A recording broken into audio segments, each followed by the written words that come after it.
Hey, what's up, everybody? Welcome back to News Dose, and somehow things just keep getting worse for Sony and their new console, the PlayStation 5 Pro. You know, they're already battling a low acceptance rate as is. If you look at their YouTube reveals, their dislike ratios are pretty insane by this point. This is by far one of the worst new console reveals of all time. And now to just kind of pile onto that even further, a new report is already giving news for the eventual PlayStation 6. And yeah, if fans were already looking to skip the PlayStation 5 Pro, a report for the PlayStation 6 certainly isn't going to help Sony's case at all. But we are going to get into the latest PlayStation 6 details today. Then also we got news for Xbox Game Pass, as they just announced their next wave of games. But let's just go and get right into things, starting off with the Nintendo Switch successor. I mean, I have to say, the Switch successor rumors have honestly kind of gotten out of control by this point. You know, there's a new rumor for this thing seemingly every single day. And the common denominator in all of this is that they're more often than not completely baseless. Like, just completely and utterly baseless. And I get it. We all want to see this thing. The Switch has probably been my most played console these past 7 years, and I'm ready for a big upgrade myself. But at the end of the day, I feel like people's emotions are getting ahead of any kind of reality. I mean, there's been certain rumors that are interesting, and we've talked about some of those in the past. But this latest rumor just comes off as wishful thinking. And what's happening here is that Andy Robinson from VGC posted this. Since the Switch launched, Nintendo has held a Nintendo Direct every September without fail, and usually around now.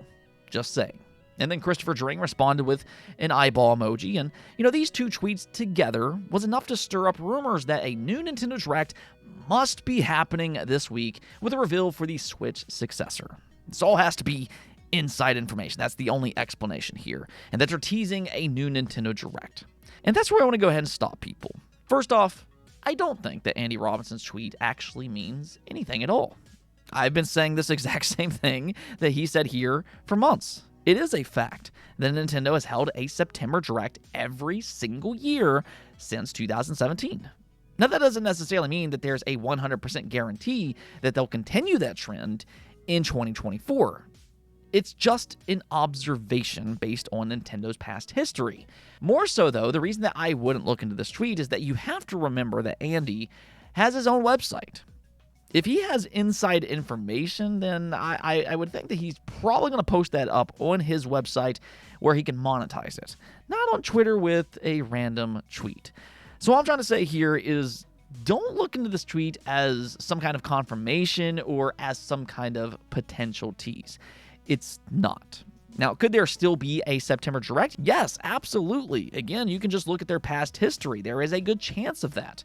But this tweet specifically is not inside information, despite what some people might be leading you to believe. And that's all I'm going to say here. At the end of the day, this is an observation.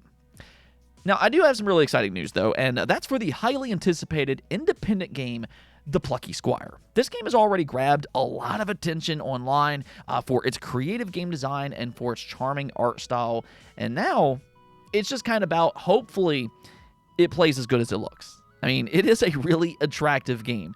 And like I said, the good news here is that according to critics, it very much is a good game. You can see here on Metacritic that it currently has an 85 overall score with 58 reviews. So, you know, that's more than enough for a good sample size. And the one thing that I've consistently heard is that it's a delightful, inventive game. Yes, it takes inspiration from games like Zelda, but it still does its own thing. And the way that its story plays out, it kind of sounds like this would be a good game to introduce to maybe younger kids. It might inspire them just as much as it was inspired by the games that came before it. So yeah, absolutely. Play Plucky Squire if you're interested. It drops tomorrow for Xbox, PlayStation, PC, Nintendo, and it'll even be available on PlayStation Plus Extra day one. Now, speaking of day one games, though, we might as well just go and talk about the brand that's synonymous with day one releases, and that's Xbox Game Pass. Or, I mean, I guess now Xbox Game Pass Ultimate and PC Game Pass. Their new Standard Edition, as we talked about last week, doesn't get those day one releases, I'll let you be the judge on what you think about that. Let me know in the comments below. But nonetheless here, they just announced their next wave of games, and this is actually a really good lineup if you take advantage of PC. And the reason I say that is because this lineup includes Wargroove 2, Aura History Untold, and then also Frostpunk 2. Now, in case you didn't notice, Aura History Untold and Frostpunk 2 will only be available on PC for the time being, which makes sense considering these type of games are much more popular on PC. So it does make sense for the developers to prioritize the PC platform first and then port them to consoles later on if they decide to. But I will also say that this lineup offers very little for subscribers that are exclusively on console. I think Game Pass subscribers on console are typically used to having a lot more options in a given wave, but for the final few weeks of September, you really only have that one single option, Wargroove 2. Now, at the same time here, this is still a day one release. It's the first time that Wargroove 2 has appeared on the Xbox consoles, and it is a game that reviewed well on PC and Nintendo last year. It does have an 85 on Metacritic, and this game can be described as a strategy RPG that takes inspiration from the old GBA series, Advance Wars. So if you like Advance Wars, or if you just like strategy RPGs, then Wargroove 2 might be worth a try when it drops into Game Pass on September 19th. I think the most exciting additions here, though, are definitely the other two games. I mean, first off, Frostpunk 2 obviously is a huge, huge sequel. Fans absolutely adored the first game. It sold more than 5 million copies worldwide, and it's still viewed as one of the best games within the city-building genre. And the sequel, you once again develop, expand, and advance a city in a survival type of game. And again, if you like this genre, then Frostpunk 2 sounds like it might be a must-play experience. Reviews are already in, and it currently has an 86 overall score on Metacritic. So do keep an eye out when it drops on September 20th. Then as for Aura History Untold, this is an interesting new IP funded by Xbox Game Studios and developed by Oxide Games. And that's really important to understand here because its gameplay might remind you of another popular series, Sid Meier's Civilization. And that's for a very good reason. Some of the Oxide team actually worked on the Civ series, and the hope here is that expertise will pay off here in Aura History Untold. So if anything else, if you like strategy games where you build a nation, then Aura History Untold will launch into PC Game Pass on September 24th. So, I mean, like I said before, on the PC side of things, Game Pass has a strong week ahead of it, but do let me know what you all think about all of this. There's not a big focus on console for Wave 2. I do expect that to ramp up in the coming months. We do have games like Stalker 2 and Indiana Jones on the way, but for the time being, let me know what you think about this in the comments below. All right, now let's go and talk about the latest information that seems to be shocking some of the community, and that's details for the PlayStation 6. I mean, the timing for this information, it probably couldn't be any worse for Sony, just considering they just revealed the PlayStation 5 Pro. I mean, I can't say that PS6 news is great for the PlayStation 5 Pro just because, that kind of reminds people that they can save their money and wait it out for that eventual, much bigger leap than what we're getting out of the PS5 Pro. At the same time, though, despite this new PS6 report, do keep in mind that these console manufacturers are always working on their next console. The PS6 is still likely several years away. And in fact, we actually got legal documents from Microsoft last year that they expect the PS6 to launch no earlier than 2028. So just got to keep that in mind throughout this topic. The PS6 is it's still going to be far out. But what's happening here is that Reuters reported that Intel lost out on the contract to design and fabricate Sony's PlayStation 6 chip in 2022, which dealt a significant blow to its effort to build its fledgling contract manufacturing business, according to 3 sources with knowledge of the events. More so, they said, moving from AMD, which made the PlayStation 5 chip, to Intel would have risked backwards compatibility, which was a subject of discussion between Intel and Sony engineers and executives, the sources said.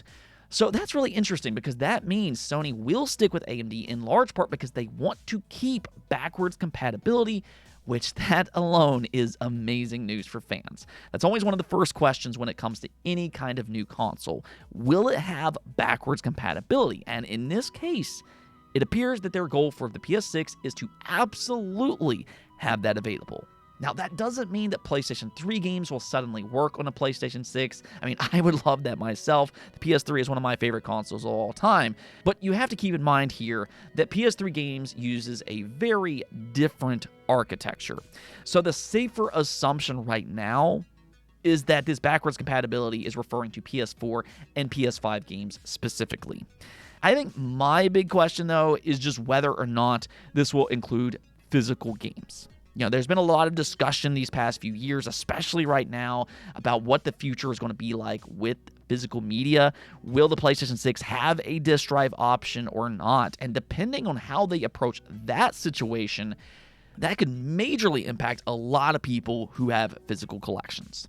For such early details, though, I'd say that this report is good news. AMD has done a fairly good job in the console market. They tend to keep prices down, or at least till the PS5 Pro, and even though FSR lags behind NVIDIA DLSS, Sony is now trying to bridge that gap with their own AI upscaling method, PSSR. So as long as they do a good job with PSSR and continue to evolve it, this could actually be a really exciting combination for next generation when we get that eventual PlayStation 6. I think just kind of given everything that's happened this past week, though, when we talk about these next generation consoles, I mean, you really do have to just kind of wonder what the price is going to look like. I mean, is $700 going to be the new norm for consoles? And what about games? Will the price continue to rise for games? We saw that increase this generation from 60 to 70. Could that go up even higher next generation? There's already talks about GTA 6 being like $100. I mean, we'll see what happens with all of that, but let me know what you all think about that in the comments below. What do you think the price for the PlayStation 6 will be next generation? And actually, what about the Xbox Series Z or whatever they want to call their next console? What do you think that console is going to cost? And also, what about the Nintendo Switch 2? Let me hear your predictions in the comments below. Anyways, though, that's going to be it for this episode. But as always, do make sure to hit that subscribe button if you like this type of content. I am here every weekday, Monday through Friday. But until next time, peace out.